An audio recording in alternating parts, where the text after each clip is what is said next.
Alors, bonjour à tous et à toutes. Ça me fait tellement plaisir d'avoir l'occasion de vous parler cet après-midi parce que pour moi, c'est aussi l'occasion de vous dire merci. Merci pour tout ce que vous faites dans vos organisations, que ce soit des organisations philanthropiques ou des organisations qui profitent de la philanthropie. Je suis convaincue plus que jamais qu'on a besoin de vous. On fait face à des défis qui semblent toujours plus grand quand on regarde l'état de santé de la planète, des différents écosystèmes qui la gardent vivante, mais aussi quand on regarde l'état de santé physique et mentale d'une grande partie de ses habitants, mais force est de constater que ça va pas bien. Ça va pas bien dans la bande de Gaza où il y a un enfant qui est tué tous les 10 minutes. Ça va pas bien quand on regarde en Afrique de l'Est où trop d'enfants meurent de faim, trop de familles sont fragilisées par les extrêmes climatiques, par la pénurie alimentaire, la pénurie d'eau. Ça va pas bien ici non plus quand on regarde la pénurie de logements, le nombre d'itinérants qui augmente, quand on regarde ce qui se passe dans notre système de santé, d'éducation, tant d'enfants, tant d'humains qui sont mis de côté, faute d'attention, faute de prendre suffisamment soin, puis peut-être faute aussi de se questionner ensemble sur les causes communes des défis qui sévissent un peu partout sur la planète et ici. Fait que je sais pas comment vous sentez quand je vous parle de tout ça, quand vous regardez les bilans environnementaux, là, vers où je dois aller pour que ça bouge devant? Comme ça? Ah! Est-ce que vous sentez comme ça quand vous regardez les études sur le climat, quand vous avez vu les forêts brûlées cet été, quand vous avez vu que les données sur les émissions de GES liées aux forêts qui brûlent étaient même plus élevées que tout le secteur du transport en une année? Je ne sais pas si vous vous sentez comme ça aussi quand vous vous promenez dans nos rues puis vous regardez la pauvreté de plus en plus visible, les banques alimentaires qui suffisent pas. Moi, je me sens régulièrement comme ça. Puis en plus, là, quand je vois ce qui se passe avec l'intelligence artificielle, puis la polarisation des opinions, puis certains gains certains acquis qu'on avait l'impression d'avoir fait, notamment en termes d'équité homme-femme, puis tout d'un coup des nouveaux débats qui ressortent sur l'avortement ou sur autre chose. Peut-être même que des fois vous avez juste le goût de vous boucher les oreilles parce que un nouveau rapport, c'est comme une nouvelle cause, un nouvel enjeu, ou peut-être même que vous avez parfois envie, face à certaines nouvelles, de vous mettre la tête dans le sable. Puis ça, c'est des postures qu'on peut prendre individuellement, mais aussi collectivement au sein de nos organisations au niveau national comme pays. Hein, au Canada, par exemple, on est très, très bon à se mettre la tête dans les sables bitumineux. C'est très, très efficace pour éviter de nous faire voir un certain nombre de problèmes et de défis, et surtout de choses qu'on devrait changer. C'est les autres qui devraient changer, c'est pas nous. C'est en Chine, c'est en Inde. Nous, on est si petits, mais quand on regarde par habitant à la taille de notre empreinte écologique ou quand on regarde notre opulence, notre surconsommation par habitant, on réalise que finalement, on a beaucoup de potentiel de changement et d'amélioration. Alors, peut-être que parfois vous êtes pris par l'éco-anxiété ou l'anxiété tout court face à l'état de la société, face aux injustices, qu'elles soient environnementales, économiques ou sociales. Puis c'est normal d'adopter les postures des fois d'en avoir trop. Puis c'est normal, c'est légitime de se sentir anxieux. Puis merci que c'est gentil. Cette anxiété-là, elle vient souvent d'une prise de conscience, d'une compréhension d'enjeux. Puis ce que les études nous apprennent, c'est que c'est pas en se bouchant les yeux ou en essayant d'éviter ou en détournant le problème en disant c'est la faute de, là on trouve une catégorie comme les immigrants, typiquement, là, ça sort beaucoup dans certains pays où c'est la faute à tel. Donc, on cherche des cibles, puis on mise dessus. Mais c'est pas ça qui contribue à atténuer la peur, qui contribue à atténuer l'anxiété. Ce qui contribue le plus à changer notre état d'être, puis aussi à changer la société, c'est plutôt l'engagement. Puis ça, on a maintes études qui ont démontré à quel point l'espoir est dans l'action, à quel point l'action citoyenne engendre un mieux-être individuel et aussi collectif. Mais ça demande quand même une réflexion plus de fond parce qu'on est bombardé par un paquet de problèmes sur lesquels on a parfois l'impression qu'on n'a pas prise, puis où on a aussi l'impression qu'il y a des priorités qui entrent en compétition les unes avec les autres. Quand tu as vu toute la mobilisation des Gilets jaunes en France, on entendait beaucoup, une espèce de débat sur, OK, est-ce que la priorité, c'est gérer la fin du mois ou la fin du monde, parce qu'il y avait des gens qui réussissaient pas à payer l'énergie nécessaire pour le mazout, notamment pour chauffer leur maison, versus la question de la crise planétaire, la crise climatique. Mais en fait, ces deux enjeux vont de pair. Puis quand on s'intéresse aux causes communes des défis à la fois liés à la dégradation environnementale, au climat, à la perte de biodiversité, à la pollution de l'eau, de l'air, des sols qui nuisent à notre santé, quand on regarde l'augmentation des inégalités, on réalise que souvent, en se questionnant, c'est les mêmes mécanismes qui doivent être mis en question, c'est le même système, c'est le même modèle d'une économie qui, malheureusement, carbure à l'exploitation environnementale et sociale, laisse des gens de côté, permet pas à tout le monde de développer son plein potentiel, alors que, comme on le disait à l'ouverture de la conférence de ce matin, les richesses, elles sont là.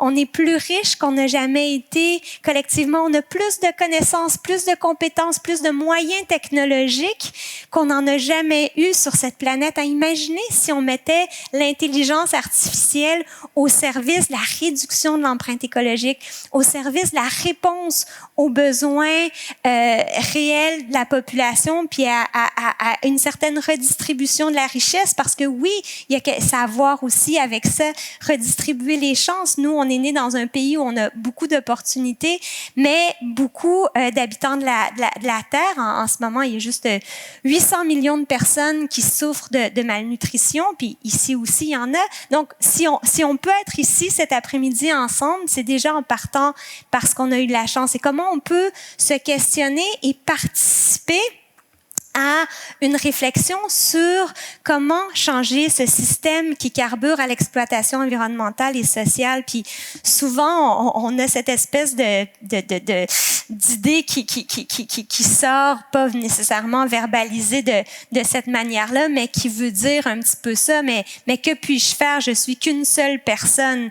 Dire 7 milliards d'humains. Parce que c'est vrai que tout seul, on peut rien. C'est pas le geste d'une personne, même la plus puissante, qui va réussir à tout changer, c'est clair. Sauf que ça a toujours été le geste d'abord de quelques personnes qui avaient une prise de conscience et qui transformaient cette prise de conscience-là en action concrète et en changement, même en changement systémique, parce que c'est de ça dont on a besoin si on veut éviter le pire, si on veut protéger notre qualité de vie, si on veut même protéger juste les bases de la vie sur Terre. La situation, elle est aussi alarmante que ça quand on lit les rapports du GIEC, quand on lit les conséquences que ça aura déjà d'un point de vue géopolitique et qu'on voit déjà amorcer maintenant un peu partout sur la planète. Donc, comment est-ce qu'on change le système? Il faut certains changements de paradigme. Il faut qu'on revoie la place, le rôle que chacun de nous jouons dans ce système et comment ensemble, en tissant des liens, on peut transformer notre regard sur le monde, transformer notre regard sur la place qu'on y occupe et donc transformer les gestes qu'on pose concrètement, individuellement et collectivement. Pour ça, ça prend une certaine forme de décolonisation mentale, n'est-ce pas? Parce que depuis qu'on est tout petit, inconsciemment, on se fait répéter par la publicité, par notre société, pas juste de consommation, mais de surconsommation, qu'on est ce qu'on consomme. Donc, de dire ultimement qu'il faudrait que les nantis de ce monde, donc la classe moyenne, là, je parle pas des gens qui ont du mal qui sont en mode survie, qui ont du mal à joindre les deux bouts. Je parle vraiment de la majorité de la société encore au Québec. Comment est-ce qu'on peut en venir à ne pas faire en sorte que quand on dit qu'il faut consommer moins, on ait inconsciemment l'impression qu'il faut exister moins? C'est un petit peu ça. On est tellement colonisé mentalement à croire qu'on est ce qu'on consomme, ce qu'on possède. Comment on peut briser ça? Puis ça, c'est un travail sur soi individuellement, puis aussi collectivement. Qu'est-ce qu'on valorise ensemble en termes du vivre ensemble, justement? Fait que moi, il y a... décidément, OK. Il y a Émile Durkheim qui disait que les sociologues devraient jouer un petit peu le rôle de médecin dans la société. Donc, ils ne devraient pas juste décrire les problèmes puis les causes des problèmes, mais ils devraient aussi faire des prescriptions. Fait que là, moi, je me suis dit, bon, je rencontre des philanthropes aujourd'hui et des communautés engagées. Qu'est-ce que j'aurais le goût de faire comme prescription? Mais cette prescription-là, en fait, ça serait de créer des liens. Créer plus de liens entre nous, tous, acteurs et actrices de changement. C'est plus de liens dans nos communautés pour qu'elles soient plus résilientes. C'est plus de liens avec l'environnement, la nature. C'est plus de liens parce que le premier élément, avant d'avoir envie de protéger, de prendre soin, c'est qu'il faut d'abord qu'on se connaisse. Ça commence par on se connaît. Ensuite de ça, on s'aime, on développe une certaine amitié. En tout cas, un début de relation. Puis ensuite de ça, là, on sent le besoin de protéger et de prendre soin les uns des autres. Parce qu'on est comme dans une société, des fois, j'ai l'impression que dans le discours, on attend le super-héros qui va arriver puis qui va peser sur le bouton magique puis que tout d'un coup, les choses vont se mettre en place. Ça va être le grand soir puis on va y arriver. Alors que dans le fond, il y a un super-héros en chacun de nous qu'il faut qu'on active plus, puis qu'on soit surtout plus nombreux à l'activer, même s'il n'y a pas de solution parfaite, même s'il n'y a pas d'initiative qui répond à tous les problèmes, mais si tout le monde s'y met un petit peu partout, crée des liens entre nous aussi, travaille à l'élaboration de solutions ensemble, moi, je suis convaincue qu'on va y arriver, que c'est de cette impulsion-là, de cette volonté d'agir ensemble qu'on va réussir à faire de grandes choses. Il y a Martin Luther King, décidément. Il y a Martin Luther King, vers la fin de sa vie, peu de temps avant d'être assassiné, qui avait fait une homélie dans laquelle il disait, mais dans le fond, il y a deux ingrédients fondamentaux si on veut vraiment changer le monde. Il disait, you need a tough mind and a tender heart. Puis moi, je le traduis par avoir du cœur et de la rigueur. Avoir du cœur, ça implique de garder l'esprit ouvert, être attentif, être sensible, évidemment, déjà oser voir la souffrance ou la douleur ou le besoin de dignité que certaines personnes ressentent autour de nous. Puis le tough mind, c'est la nécessité de bien comprendre les enjeux auxquels on s'attaque, les causes des problèmes, puis voir comment est-ce que on peut agir de manière stratégique, comment on peut créer du dialogue, comment on peut se mettre en solution. Puis c'est drôle parce que ça se relie un petit peu à ce qui a été la conclusion de ma thèse de doctorat. Dans une thèse de doctorat, on est beaucoup dans le tough mind, à comprendre les choses, les mécanismes. Là, je m'intéressais beaucoup aux mécanismes économiques et à tout ça. Puis Puis quand je faisais mes entrevues, ma thèse de doctorat portait sur l'émergence d'économie écologique et sociale au Québec. Puis quand je faisais mes entrevues avec des gens, tant dans le secteur privé, dans le secteur public, beaucoup dans le secteur de l'économie sociale, puis avec des acteurs sur le terrain, la trame de fond, ce que je constatais qui motivait généralement les gens à passer à l'action, en fait, si j'avais à avoir à choisir un verbe pour ça, savez-vous quel verbe ça serait? Le verbe aimer. Parce que ce que je réalisais, c'est que souvent la vraie source de motivation pour ces gens-là, c'était l'amour pour leurs enfants, l'amour pour leur communauté, l'amour pour des gens près d'eux, des fois, ou pas si loin d'eux, des histoires qu'ils avaient vécues enfants, des sensibilités qu'ils avaient, qui faisaient en sorte qu'ils étaient motivés à agir, parce que aimer rend créatif, aimer relie, aimer nous donne le goût de prendre nos responsabilités, aimer fait en sorte qu'on passe par-dessus les obstacles, puis aimer transforme.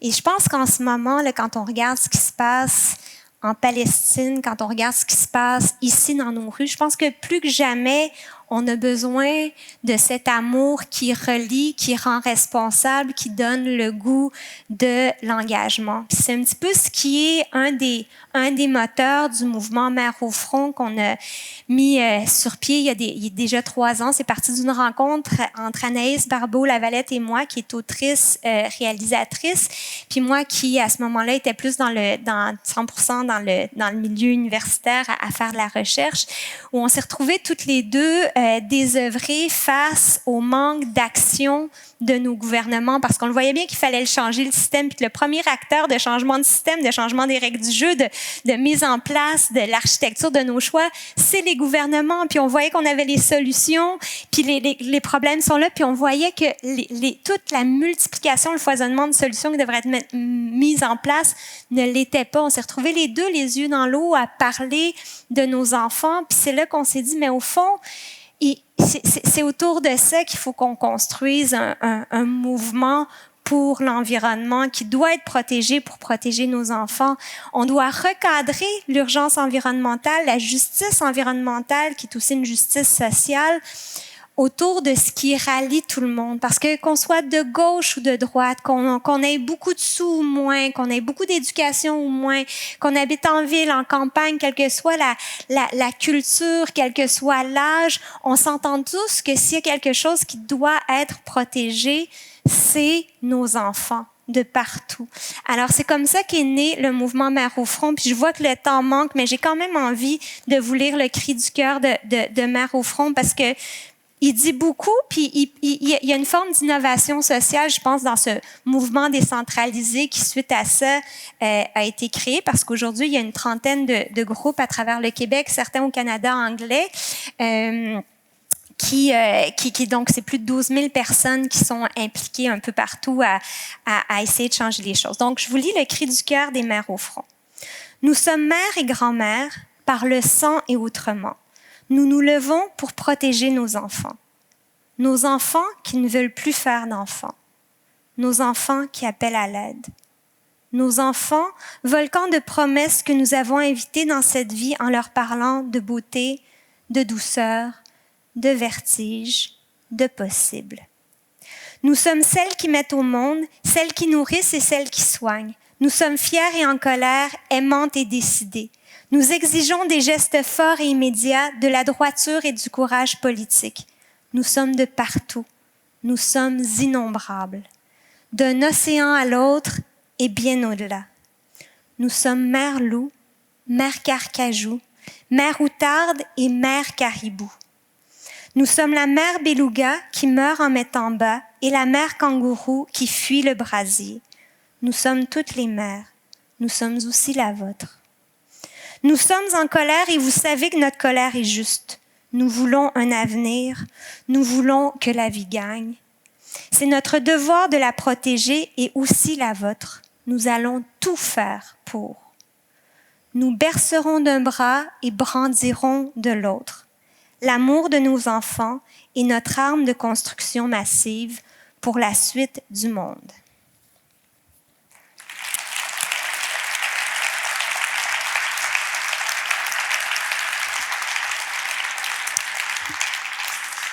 Là, j'ai pas le temps d'aller dans le détail de à quel point c'est une organisation et un mouvement qui est innovant, mais juste vous dire que, par exemple, le projet de la chaise des générations, l'idée, quand on parle de changement de paradigme, de voir comment les mouvements sociaux peuvent y contribuer, inspiré par ce qu'a fait Bruno Marchand, en fait, à la ville de Québec. Maintenant, il y a des maires au front et des gens de partout à travers le Québec qui décorent des chaises avec les enfants, qui réfléchissent à ce que les enfants veulent, ce qu'ils souhaitent comme avenir. Ensuite, ils vont apporter ces chaises-là dans les lieux de décision, donc autour de la table des conseils municipaux, pour que la revendication centrale de Maire au front s'incarne dans cette chaise, qui est que, à partir de maintenant, toutes les décisions passent le crible de leur impact sur l'environnement, de leur impact sur les enfants. Donc ça, c'est un petit exemple. Puis, bon, là, j'ai parlé un petit peu de toutes les raisons d'être découragé. J'ai pas parlé non plus de l'épuisement qu'il y a dans beaucoup de nos milieux. En ce moment, on sait que la santé mentale est fragilisée, puis que tous nos milieux sont pas épargnés, même ceux qui sont dans l'action. Mais moi, ça, c'est une des phrases de Bertolt Brecht à laquelle je reviens régulièrement, parce que malheureusement, les choses peuvent aller pire. Hein? On a l'impression que là, c'est vraiment pas drôle, mais si on ne lutte pas, si on se mobilise pas maintenant, c'est de réaliser que finalement, ça voudrait dire de baisser les bras. Donc, il dit de manière très habile, ceux qui luttent ne sont pas sûrs de gagner, mais ceux qui ne luttent pas ont déjà perdu. Puis je pense qu'on ne peut pas se permettre de perdre ceux qui étaient avant nous. Ont construit toutes sortes d'alternatives, nous ont amenés à plus d'égalité au Québec, nous ont amenés à encore avoir plein de travail à faire, mais quand même, on a des avancées quand on se compare ailleurs à travers le monde. Puis, pour avoir étudié tout ce qui se passe sur le territoire québécois, nous avons aussi comparé à d'autres pays à travers le monde, notamment plusieurs pays scandinaves, on réalise qu'ici, le fait qu'il y a peu de degrés de séparation entre chacun de nous donne une impulsion à des occasions de changement beaucoup plus rapide et beaucoup plus grand que dans des grands pays comme les États-Unis ou que même au Canada anglais. Quand on parlait des liens, puis je veux dire, la révolution tranquille qu'on a vécue ici au Québec, là, il y a très peu de pays dans le monde qui sont arrivés en quelques années à opérer des changements systémiques aussi importants. Puis on le fait parce que on est capable de s'influencer les uns les autres, parce qu'on est capable de s'inspirer des bernaches, même si c'est pas consciemment, puis avoir une direction, puis dire OK, on s'en va par là et se relayer, coopérer. Vous savez, elles ont ça de formidable, les bernaches, qu'elles sont excellente à coopérer et que c'est pas toujours la même qui est au devant. Elle se passe le leadership. Puis je pense que dans nos organisations, dans nos systèmes, dans nos écosystèmes humains, on a intérêt à faire ça aussi, à voler ensemble de manière synergique. Oui, en gardant notre unicité, mais tout en ayant ensemble ce désir d'aller vers un monde qui soit à la fois plus juste et solidaire, un monde qui soit aussi plus écologique, parce que on le souhaite vivant, parce qu'on a besoin d'un climat qui nous protège, d'une biodiversité qui garde la vie saine, qui nous permet d'avoir de l'eau, de l'air et tout, puis d'être tout simplement en santé, parce que notre premier système de santé, c'est notre environnement, puis c'est la société dans laquelle on évolue tous. Puis surtout, parce que c'est aujourd'hui, ensemble, qu'on choisit ce que sera demain. Alors, merci d'y contribuer.